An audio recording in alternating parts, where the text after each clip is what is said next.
మంచిది. దేవుని ఘనమైన పరిశుద్ధమైన నామమునకే మహిమ కలుగును గాక. దేవుని యొక్క మహాకృపను బట్టి గతకాలం అంతా కూడా దేవుడు కాచి కాపాడి మరొక రోజు ఆయన సన్నిధిలో మనం కూడుకోవడానికి ఆయన మనకి సమయాన్ని దయచేస్తున్నాడు. నిన్నటి దినాన్న యాకోబు యొక్క ఏదోము యొక్క ఆశీర్వాదాన్ని, యోదోము యొక్క దీవెన్ని, యోదోము ఆ కుమారులందరూ కూడా ఎలాగైతే నాయకులుగా ఆశీర్వదింపబడ్డారో అదంతా కూడా మనం చూసాం. ఈరోజు యాకోబు యొక్క కుమారుడు యాకోబు యొక్క కుమారుడైన యోసేపును గురించిన సంఘటన మనం చూస్తున్నాం. ఈ 37వ అధ్యాయం మొదలుకొని ఆదికాండం చివరి వరకు కూడా ఈ ఏశావు యొక్క జీవిత యొక్క పరిస్థితులన్నీ కూడా ఇక్కడ నుండి కూడా ఏశావు ఆ ఐగుప్తులోని తీసుకొచ్చి కనాను దేశంలోకి వారు తీసుకెళ్లేంత వరకు కూడా యూసుఫ్ యొక్క జీవితం అంతా కూడా మనకి కనబడుతుంది. ఏశావు తండ్రి దగ్గర చాలా నమ్మకస్తుడిగా ఉన్నాడు. తండ్రి దగ్గర చాలా ప్రియమైన బిడ్డగా ఉన్నాడు. ఎలాగంటే వాళ్ళ అన్నలు తప్పు చేసినప్పుడు వచ్చి వాళ్ళ తండ్రికి చెప్తూ ఉన్నాడు, నాన్న ఇదిగో ఈ అన్నయ్య ఈ తప్పు చేశాడు, ఈ అన్నయ్య తప్పు చేశాడు, ఈ అన్నయ్య పొరపాటు చేశాడు, ఈ అన్నయ్య వాడితో కొట్లాడుతున్నాడు, వాడిని బూతులాడుతున్నాడు, వాడితో ఆ పని చేశాడు, ఈ పని చేశాడు, అన్ని కూడా తండ్రికి వచ్చి చెబుతా ఉన్నాడు. ఎందుకంటే యోసేపు తన జీవిత కాలం అంతా కూడా చాలా దేవుని యందు భయభక్తులు కలిగి ఉన్నాడు. తండ్రి దగ్గర ముద్దుగా చాలా మంచి పిల్లోడుగా ఆయన పెరిగాడు కాబట్టి ఆయనకి తండ్రికి కూడా కుమారుడు అంటే యోసేపు అంటే చాలా ఇష్టం, చాలా ప్రేమ కూడా. ఎందుకంటే రాహేల్ని ఎంతగానో ప్రేమించాడు యాకోబు. రాహేలు చనిపోయింది. ఆఖరిగా పుట్టిన చిన్నవాడిగా ఉన్న యోసేపును చూసేటప్పటికి ఆయనకి ఎంతో ఇష్టం. ఆ ఇష్టమే కాదు కానీ మంచివాడు, ఏ తప్పు కానీ ఏ పాపం కూడా చేయనివాడు. అంత ముద్దుగా తన దగ్గర ఉంటూ అన్నలు తప్పు చేసినప్పుడు వచ్చి తండ్రికి చెప్తా ఉన్నప్పుడు తండ్రి హెచ్చరిక చేసేవాడు. తప్పు చేస్తా ఉంటే తండ్రి ఎందుకు ఒప్పుకోడు కదా. అలాగే తండ్రి హెచ్చరిక చేస్తా ఉన్నప్పుడు ఈ అన్నలందరూ కూడా ఈ తమ్ముడి మీద పగపట్టి ఈయన ఎలాగైనా వదిలించుకోవాలి అని చెప్పేసి ఆయన మీద చాలా పగపట్టి ఉండేవాళ్ళు. ఈ యోసేపు కల కన్నాడు. ఓ రోజు కలగని ఆ కలలో సంగతి చెప్తున్నాడు, అన్నా మనం అందరం కూడా పనులు కడుతున్నాం, ఆ పనులు కట్టేటప్పుడు నా పన నిలిచింది, మీ పనులన్నీ కూడా వచ్చి నా పన దగ్గర సాష్టాంగ పడిని అని చెప్పి యోసేపు చెప్తా ఉన్నప్పుడు వాళ్ళ అన్నలకి అప్పటికే ఈర్ష్యతో నిండిపోయిన వాళ్ళు, అప్పటికే కుళ్ళుతో నిండిపోయిన వాళ్ళు ఈ యోసేపు చెప్తున్న మాటలు ఎంతో కష్టంగా ఉన్నాయి, ఎంతో బాధగా ఉన్నాయి. ఏంటి, నిశ్చయముగా నువ్వు మమ్మల్ని వెళ్తావా? నీ పన మాత్రం నుంచుంది, మా పన వచ్చి మాత్రం సాష్టాంగపడినా అని చెప్పి ఆయన ఎగతాళి చేస్తూ ఉన్నారు. ఒక మనిషిని దేవుడు దీవించాలి అంటే, ఒక మనిషిని దేవుడు ఆశీర్వదించాలంటే ఆ అది దేవుని ద్వారా మాత్రమే జరుగుతుంది. మనుషులు ఎన్ని ప్రయత్నాలు చేసినా ఆ ప్రయత్నాలన్నీ కూడా వాళ్ళ తమ్ముళ్ళందరికంటే, వాళ్ళ అన్నలందరికంటే కూడా యోసేపుని చాలా గొప్పవాడిగా చేశాడు, ఉన్నతుడిగా చేయడమే కాదు కానీ అలాగే నిలబెట్టాడు. అలాగే దేవుని కోసం ఆయన నిలబడ్డాడు. మంచివాడు, ఎక్కడ కూడా ఏ పాపము కానీ చేయనివాడు. అటువంటి ఆయనకు వీళ్ళ అన్నల ద్వారా వచ్చే శోధన, వీళ్ళ అన్నల ద్వారా వచ్చే కష్టం, సొంత రక్త సంబంధికులు అటువంటి వాళ్ళు అయినప్పటికీ కూడా వాళ్ళందరికీ కూడా కడుపులో కుళ్ళే, వాళ్ళందరికీ కూడా కడుపులో ఒక రకమైన బాధ. ఇది చెప్తున్న మాటలు బట్టి ఆ బాధతో వాళ్ళు ఏ విధము చేతనైనా సరే పగ మనసులో పెట్టుకున్నారు. మళ్ళీ ఇంకో రోజు ఇంకో కలక అన్నాడు. ఆ కలకని వాళ్ళ నాన్న అన్నలు ఉండగా చెబుతూ ఉన్నాడు. ఏమంటే సూర్యచంద్రులు నక్షత్రాలు వచ్చి నా ఎదుర సాష్టాంగ పడ్డారు అన్నప్పుడు ఆ యాకోబు అంటున్నాడు కదా, యోసేపు వాళ్ళ నాన్న, ఎరా మీ అమ్మ నేను కూడా వచ్చి నీకు సాష్టాంగ పడతామా అని చెప్పి తండ్రి కొడుకుని అని గద్దించి ఊరుకున్నాడు. కానీ సహోదరులు ఉన్నారు కదా, సహోదరులు మాత్రం ఆ మాటల్ని మనసులో పెట్టుకొని తండ్రి దగ్గర వచ్చి వీళ్ళు చెబుతున్న మాటని, వీళ్ళ గురించి తప్పు చేస్తున్నామని హెచ్చరిక చేస్తున్న ఆ మాటలు వాళ్ళు జీర్ణించుకోలేకపోతున్నారు. తప్పు చేసేవాడికి తప్పు అని చెప్తే వాడి మనసు ఒప్పుకుంటుందా? వాడి మనసు ఎంత కక్కలావికలం అయిపోద్ది, వీళ్ళేదో పరిశుద్ధుల్లాగా, వీళ్ళేదో నీతివంతుల్లాగా అని చెప్పి మనసులో ఎంతో కొంత గాయం అనేది 5 అన్నలు అలాగే తన మనసులో పెట్టుకున్నారు. అయితే ఒకరోజు యోసేపుని పిలిచాడు వాళ్ళ నాన్న.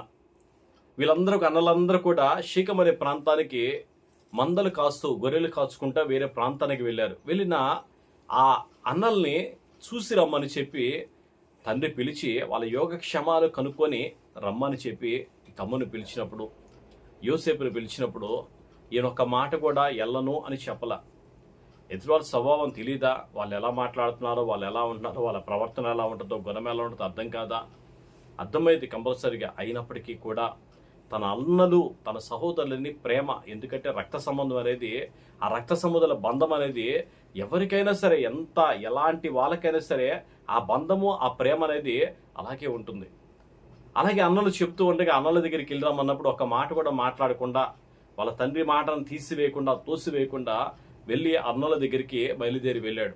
అన్నల దగ్గర బయలుదేరి వెళ్ళిన తర్వాత ఈ అన్నలందరూ కూడా కడుపులో కుళ్ళు పెట్టుకొని వీడినెప్పుడు చంపుదామా, వీడెప్పుడు నాశనం అయిపోతాడని కోరుకుంటూ తన మనసులో అనుకొనిచుండగా, ఆ మనసులో అనుకున్న ఆ మాటల ప్రకారమే వారు అక్కడ ఉండగానే, వాళ్ళు అక్కడ చూస్తూ ఉండగానే వీళ్ళ మనసులో అనుకున్నారనమాట. వీళ్ళ మనసులో అనుకుంటూ ఉన్నారు, అదిగో కళ్ళు కనేవాడు వస్తూ ఉన్నాడు, వాడిని చంపేసి ఈ గోతులో పడేద్దాం, ఎవరికీ తెలియదు అని చెప్పి తన అన్నలందరూ కూడా అనుకుని మాట్లాడుకొని చుండగా, తన ఆ కుమారులందరిలో పెద్దవాడు రూబేను. ఆ రూబేన్ అంటున్నాడు కదా, ఒరే వాడు మన రక్త సంబంధి, వాడిని చంపేయకూడదు, మనకెందుకు, ఏ విధం చేతన తండ్రికి అప్పచెప్పాలి అనే బాధ్యత. పెద్ద కుమారుడికి ఇంటి మీద ఎంతో కొంత బాధ్యత లేకుండా ఎవరికి ఉండదు. జ్యేష్ఠుడైన వాడికి ఇంటి మీద, ఇంట్లో ఉన్న పరిస్థితులన్నిటి మీద బాధ్యత అనేది 100% ఉంటుంది. రూబేను పెద్ద కుమారుడైన ఆయన వాళ్ళ అన్నలతో, వాళ్ళ తమ్ముళ్ళతో చెప్తున్నాడు, వారిని చంపొద్దు, కావాలంటే గోతులో పడేద్దాం, ఏ దుష్టమృగం చినేసిందని చెబుదాం అని చెప్పేసి వాళ్ళ అన్నలతో చెప్పినప్పుడు, వాళ్ళ తమ్ముళ్ళతో చెప్పినప్పుడు వాళ్ళందరూ కూడా సరే అని అన్నారు. తీసుకెళ్ళి అక్కడి నుండి రాగానే ఆయన పట్టుకొని తన బట్టలు చీసేసి గోతులో పడేశారు. ఆయన వేసుకొచ్చిన ఆ అంగి, నిలువుటంగి చాలా విచిత్రంగా ఉందంట. తండ్రి తన ప్రేమతో అవి నిలువుటంగిని కుట్టించాడు ఆ కుమారుడికి.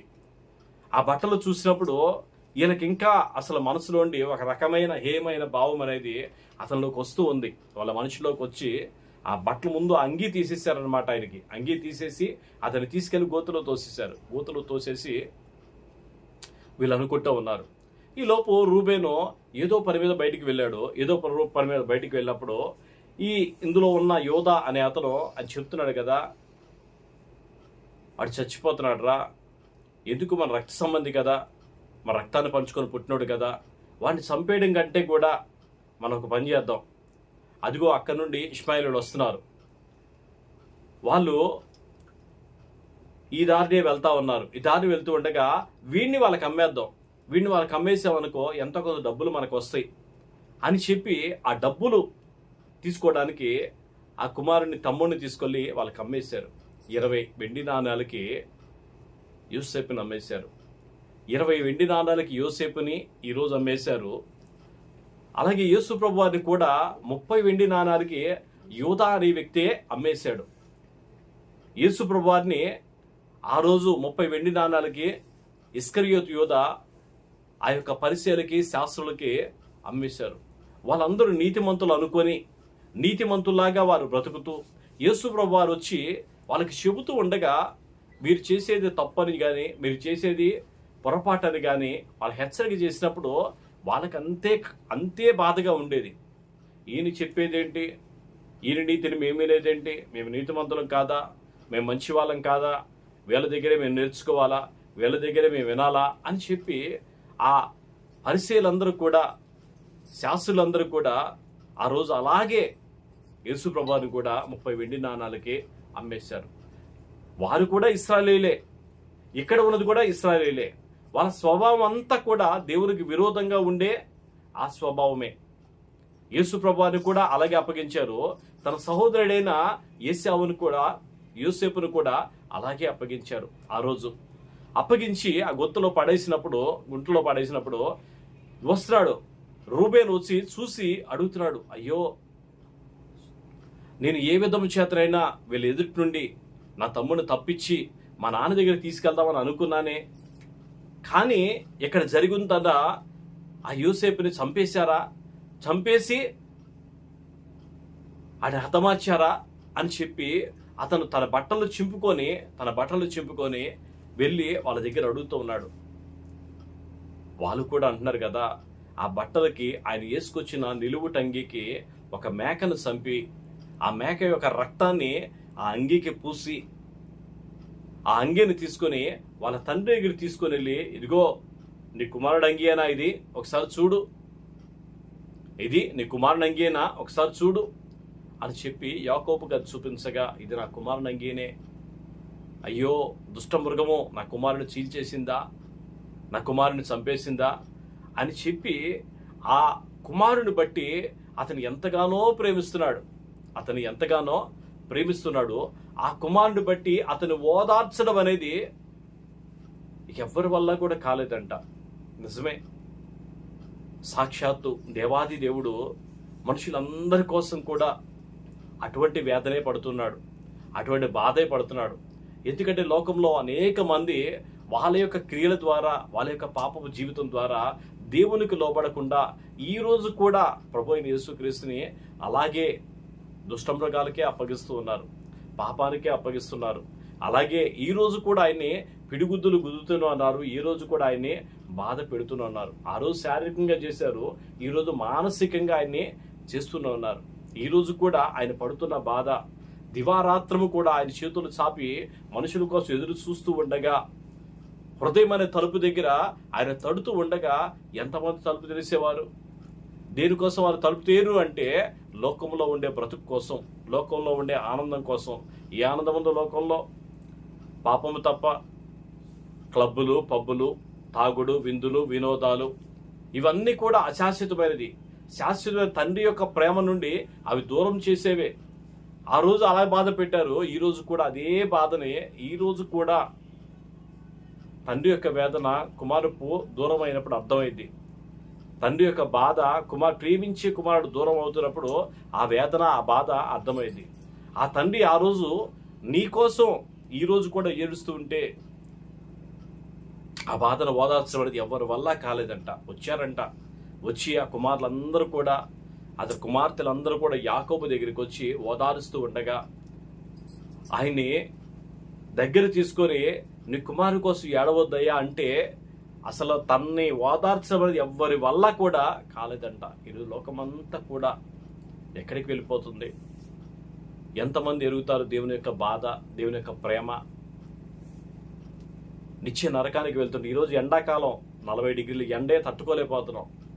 అటువంటిది అక్కడ 1000 డిగ్రీల నరకంలో 1000 డిగ్రీల వేడి ఉంటుంది.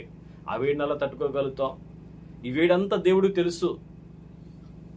సాతానుగాడికి ఏర్పాటు చేసిన ఆ గుండంలోనికి మనుషులందరూ కూడా వాడు వల వేసి చిక్కించుకొని అందులో పడేసిగా మనుషులందరూ కూడా జ్ఞానం లేని వారుగానే అటువంటి పరిస్థితుల్లోనే ఉన్నారు.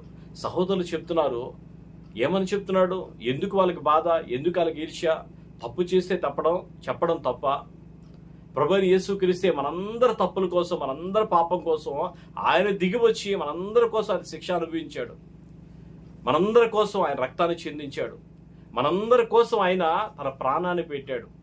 మనందరి శిక్షని ఆయన అనుభవించాడు. ఆయన అనుభవించి మనకి ఆ శిక్ష లేకుండా, అందుకే ఎందరైతే ఆయన అంగీకరిస్తారో వారందరికీ కూడా నిత్య జీవం ఇవ్వడానికి ఆయన సిద్ధంగా ఉన్నాడు. మన కంటికి కనబడేదాన్నే మనం నమ్ముతాం, కంటికి కనబడేదాన్ని మనం నమ్మం. పసుపు నీళ్ళు చదువుకొని పవిత్రులు అయిపోతాం అనుకుంటాం, కానీ పసుపు నీళ్ళు చదువుకొని నా ఇల్లు శుద్ధి అయిపోయింది, నేను శుద్ధునైపోయానని చెప్పేసి మనం సంతోషిస్తాం. కానీ సాక్షాత్తు ప్రభువైన యేసుక్రీస్తు వారి రక్తం ఇంకెంత శ్రేష్టమైనది, ఇంకెంత విలువైనది. ఆ రక్తము మన పాపములన్నీ కడుగుతుందని ఎంతమందికి విశ్వాసం ఉంది, ఎంతమంది నమ్మకం ఉంది? ఆ నమ్మకం లేక, విశ్వాసం లేకే ఈరోజు అంతా కూడా లోకంలో ఆ రోజు ఆ తండ్రిని బాధ పెట్టినట్టే ఈరోజు కూడా మనుషులందరూ కూడా సాక్షాత్తు నిన్ను సృష్టించిన సృష్టికర్తని బాధ పెడుతూనే ఉన్నారు. ఒక కుమారుడు దూడవైపోతే ఆ తండ్రి పడే బాధ, తండ్రి పడే వేదన ఇంత అంత కాదు. ఆ వేదన ఆయనకి తెలుసు, ఆ బాధ ఆయనకి తెలుసు. సహోదరులు ఈర్ష్యతో, దేశంతో తూసేయగా పెద్ద కుమారుడు ఎంతో బాధ్యతగా దాన్ని తప్పించాలని ఎన్నో ప్రయత్నాలు వారు చేస్తున్నప్పటికీ కూడా కుటిలమైన కపటంతో నిండిన మిగతా సహోదరులందరూ కూడా ఆయన్ని అమ్మేశారు. తీసుకెళ్ళి ఇష్మాయేలుకి అమ్మేశారు. కానీ దేవుని కృప ఇంత అంత కాదు. యూసెఫ్ని వదిలిపెట్టలేదు. యూసెఫ్ని అక్కడ ఫరో దగ్గర మహారాజుగా దేవుడు చేశాడు. ఆయన చెబుతున్నాడు, ముందుగానే కళలు కన్నాడు. కళ్ళ కనిన కళలో ఆయన చెబుతున్నాడు కదా, నా పన నిలిచి ఉండగా మీ పన నా పన ఎదుట సాష్టాంగ నమస్కారం చేస్తూ ఉందంటే ఆ సహోదరులందరికీ కూడా మేము నిశ్చయముగా నువ్వు మమ్మల్ని వెళ్తావా, మమ్మల్ని నిశ్చయంగా నువ్వు వెళ్తావా అని ఎగతాళి చేస్తున్నారు. ఎందుకంటే ప్రభువారు అంటున్నాడు కదా, బండ మీద ఇల్లు కట్టుకునే వాళ్ళు ఉన్నారు, ఇసుక మీద ఇల్లు కట్టుకునే వాళ్ళు ఉన్నారు. బండ మీద ఇల్లు కట్టుకునే వాళ్ళు వరద వచ్చినా వాన వచ్చినా ఏది వచ్చినా సరే ఆ బండ మీద ఇల్లు కట్టుకున్నాడు కాబట్టి అది కదల్చబడదు. కానీ ఇసుక మీద ఇల్లు కట్టుకున్నాడు, వరద వచ్చినప్పుడు ఆ వరదలు ఇసుకంతా కొట్టుకొని వెళ్ళిపోద్ది, ఆ ఇల్లు నిలవదు. ఈయన పన కడుతూ ఉన్నారట, వాళ్ళందరూ పనులు కడుతూ ఉన్నారు. ఆ పనులు కడుతున్న పనుల్లో యోసేపు యొక్క పన ఎక్కడ కట్టుకున్నాడు? ఆయన క్రీస్తు అనే బండ మీద కట్టుకున్నాడు. ఎలా కట్టుకున్నాడు? ఆయన తండ్రి దగ్గరికి వెళ్ళి చెబుతూ ఉన్నాడు, నాన్న వాళ్ళ తప్పు చేశారు, తప్పు చేయకుండా నువ్వు వాళ్ళకి చెప్పు, నువ్వు వాళ్ళకి గద్దించు. ఆ తప్పు చేయడం వల్ల శిక్ష వస్తుంది, అది రాకుండా నువ్వే వాళ్ళకి హెచ్చరిక చేయి నాన్న అని చెప్పేసి తన తండ్రికి చెప్పాడు. కానీ ఈయన వచ్చి వాళ్ళకి చెప్పలా. తండ్రి దగ్గర చేసే విజ్ఞాపన ఉంది కదా, అదంతా కూడా దేవుడు చూస్తాడు, దేవుడు మెచ్చుకుంటాడు, దేవుడు కృప చూపిస్తాడు. క్రీస్తు అనే బండ మీద ఇల్లు కట్టుకున్న వాడికి దేవుని దగ్గర ప్రార్థన చేసి అనేక మంది నశించిపోతున్న వారి పట్ల భారము బాధ్యత ఉంటుంది. దేవుడు వదిలిపెట్టలేదు. ఆయన కనిన కళని నిజం చేశాడు. అన్నలైతే తీసుకెళ్ళి అమ్మేశారు, కానీ దేవుడైతే ఆ ఫరో దగ్గర, ఆయన సైన్యాధికి అధిపతి అంట, ఆ ఫరో దగ్గర ఆ ఇంటిలోనే ఆయన పనిచేస్తూ ఉండగా తన భార్య ఇతని మీద మోజుపడి ఏ విధము చేతనైనా సరే అనుకొని ఆయన మీద మోజుపడి చేసినప్పుడు అందులో కూడా ఆయన నీతిమంతుడిగానే ఉన్నాడు.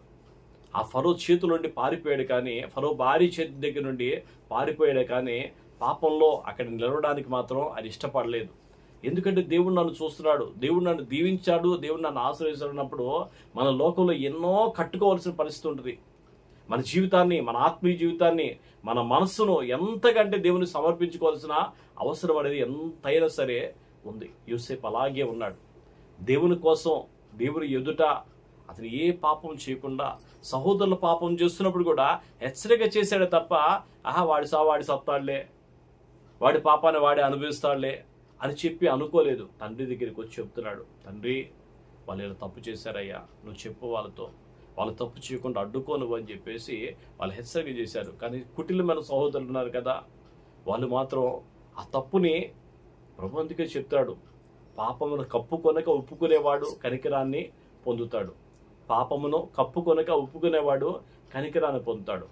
అలా ఒప్పుకోలేదనుకో శిక్షకి పాత్రలు అవుతారు. వీళ్ళు ఒప్పుకోవడానికి ఇష్టం లేదు. ఒప్పుకోవడానికి ఇష్టం లేక తన సహోదరుని చంపడానికి కూడా ప్రభువైన యేసు కూడా అదే చెప్పేది మనకి. మన పాపం అంతా కూడా ఆయన దగ్గర విడిచిపెడితే, మన భారం అంతా కూడా ఆయన మీద వేస్తే ఆయన మనకు నిత్య జీవం ఇవ్వడానికి, నిత్య రాజ్యం ఇవ్వడానికి ఆయన సిద్ధముగా ఉన్నాడు. దేవుని కృప మనకి తోడై ఉండి నడిపించును గాక. యోసేపు యొక్క ఆత్మీయ జీవితంలో ఆయన ఎలా అయితే దేవునితో ఉన్నాడో మనము కూడా మన ఆత్మీయ స్థితిని కాపాడుకుంటూ ప్రభు చూస్తున్నాడని భయము కలిగి, భక్తి కలిగి, తప్పు చేసేవారు హెచ్చరిక చేసి, తండ్రి యొక్క ప్రేమ ఎలాంటిదో మనం గుర్తెరిగి మన జీవితాన్ని కాపాడుకుందాము గాక. దేవుని కృప మనకి తోడై ఉండును గాక. ప్రార్థన చేసుకుందాం. స్తోత్రం నాయన, మహాపరిశుద్ధుడు అయిన దేవ, మీకే వందనాలు, స్తోత్రాలు. మహోన్నత మహారాజా మీకు వందనాలు. ప్రభువా, యోసేపు యొక్క జీవితాన్ని ఆయన ఈరోజు చూసాం తండ్రి. అయా తను ప్రభువా ఎంత నీతిగా బ్రతుకుతున్నాడో, అయా అన్నలు తప్పు చేసినప్పుడు నాయన వచ్చి తండ్రికి చెప్తూ ఉండగా, అయా క్రూరులైన ప్రభువా అన్నలనైనా తన మీద ద్వేషాన్ని పెంచుకున్నారు, అసూయని పెంచుకున్నారు. కానీ ప్రభువా అయ్యా మా మంచి కోసం చెప్తున్నాడని ప్రభా ఏ రోజు కూడా వాళ్ళు అనుకోలేదు నాయన. తండ్రి ఒకనొక రోజు నాయన పంపించి అన్నల క్షేమాన్ని చూసి రమ్మన్నప్పుడు నాయన అయ్యా బయలుదేరి వచ్చాడు ప్రభా. అల్లంత దూరం ఉండగానే అయ్యా వారు ప్రభా అయా తండ్రి మీకు స్తోత్రం నాయన చంపుదామని ప్రయత్నం చేస్తున్నారు ప్రభా. అయ్యా మీరు నాయన ఈ లోకల ప్రభా ఎండిన నెలలో అయ్యా లేత మొక్క వలె వచ్చారు తండ్రి మీకు స్తోత్రం నాయన. అయా తండ్రి నాన్న ఈ భూమి మీదకి వచ్చిండుగా ప్రభా పరిశీలన శాస్త్రులు ప్రభా మీరు అల్లంత దూరం చెబుతూ ఉండగానే మిమ్మల్ని చంపడానికి ప్రభా ఆ రోజు కూడా నాయన శిలువ మానవునికి ఎక్కించడానికి ప్రభా వారు ఎన్ని ప్రయత్నాలు చేశారు తండ్రి. అయ్యా మనుషుల పాపాన్ని విమోచించడానికి వచ్చావు నాయన. మేమే గుర్తెరగక ప్రభా మీకు విరోధంగా మేము బ్రతుకుతూ ఎన్నో సంవత్సరాలు ప్రభా మీకు దూరంగా మేము బ్రతికమయ్యా. దయతో క్షమించండి, మీ కృపతో మమ్మల్ని నింపండి, సహాయం దయచేయండి. యోసేపు యొక్క జీవితంలో ప్రభా అయా తను ఎలా అయితే ఎదుర్కొన్నాడో ప్రభా అయ్యా మిమ్మల్ని నమ్మినందుకు నాయన ఎన్ని శ్రమలైనా అనుభవించాడు కానీ ప్రభా మిమ్మల్ని మాత్రం విడిచిపెట్టలేదు నాయన, నీతిని మాత్రం వదిలిపెట్టలేదు నాయన. అయ్యా మీ కృప మమ్మల్ని జ్ఞాపకం చేసుకుంటే సహాయం తెచ్చి మీ సన్నిధి మాకు తోడుగా ఉంచి మీరే మహిమ పొందమని వాక్యాన్ని చూస్తున్న ప్రతి బిడ్డను కూడా మీరు దీవించి ఆశ్రయించి అయ్యా ప్రతి విధమైన ఆశీర్వాదం బిడ్డలకి దయచేయమని యేసు నామములో అడుగుచున్నాం తండ్రి. ఆమేన్ ఆమేన్ ఆమేన్. తండ్రి దేవుని ప్రేమ, కుమారుడి యేసు కృప, పరిశుద్ధాత్మ కనిమైన సావాసం సదాకాలం ఎల్లప్పుడూ తోడుగా నడిపించును గాక. ఆమేన్. అందరికి వందనాలు.